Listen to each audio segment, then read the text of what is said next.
leen di bëggee bu baax a baax Yacine waxoon naa ko maa ko digle su ma ko waxee yes dama koy def Yacine xam nga lan moo ma sonal lu ma waxagul non non lu ma wax ba pare Yacine lu ma wax dama koy def Yacine Esplanade musée des civilisations noires dafa am xew le 20 octobre Dakar MDR Yacine festival la les meilleurs comédiens ci biir Afrique ak ci Sénégal la ñuy boole ba pare am nañ invité international boo xam ne France la dëkk bu ñu waxee comédie waaw bu ñu waxee comédie moom daf cee def empreinte peut-être bu ñu ko waxee ñu bari dinañ Abba naka la def ba indi fii mais bañ yegg foofu bañ yegg ci le 20 octobre musée des civilisations noires Esplanade festival la Yacine Pouye Dakar MDR ay waay ànd ceeg SSP ak sama directeur Ndiaga Ndour kenn du Ndiaga Ndour ci réew mi Ndiaga Ndour rakki Bouba Ndour ma yàlla bëggee na ma bàyyeeg Ndiaga Ndour ak Bouba Ndour Yacine Pouye Seuytané bari doole Ndiaga ak Bouba Yacine ñoo ma gën Ndiaga moo ma gën Bouba moo ma Yacine ñii oh Yacine ku ne musique Deudalé nii may waxi dof Deudalé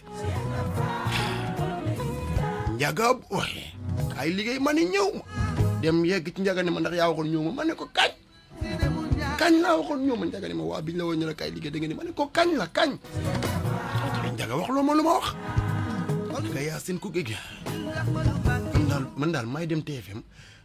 dem jaar ci station ba xam nga da ngay wut parien saa yoo xam daf la yokk cawarte ndekki sans si kër la man naan ko rek dem lu Ndiaga wax ma teg ci baat Ndiaga woo Bouba ñëw lu mu wax ma teg ci baat ma waa kii man la Yacine ma dem ci seetu bi fëgg nii xool ndekki sans secret bi la yaa ngi dégg ñu woo ma ci suba gi ne ma kaay liggéey si ma ne yegg ñu may fàttali yooyu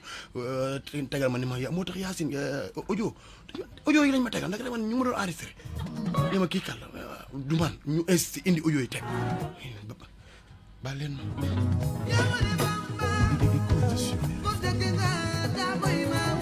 gars yi damay delluwaat ci liggéey ba seetu beeg ak weekend start ak Dakar door pa Abba show yooyu yëpp gars yi récupéré naa samay bien joxal ay Yacine ay waay Yacine nag Yacine Seuytané nga nag te ñeme ay afa yaa fi waxoon lii Yacine lu da nga bëgg ay fàttalikook ay Yacine yow Yacine nitu Seuytané dëgg nga yow Yacine Pouye Seuytané nga non yow da nga yow da ngay Adamoolu yow Seuytané nga yow ay geste Adamo rek laa gis ci yow bëgg nga ay maay gérer affaire bi maay Adamo kañ la nekk gis naan maay gisé xale ba demoon ca sax itam teg ko naan ko maay gisé kiwin moom xaw Adam si kiwin xaw ma mooy kii waay te tatoué yaram bi yëpp mu ne yow Adamo yow yaay kan ba war ma teg fi di ma laaj ndax Adama ne ko waaw man lañ dénk Adamo moo ñëwee yàlla ne na ko waaw man lañ dénk affaire kii maanaam ñi nga xam ne ñoo ni dungu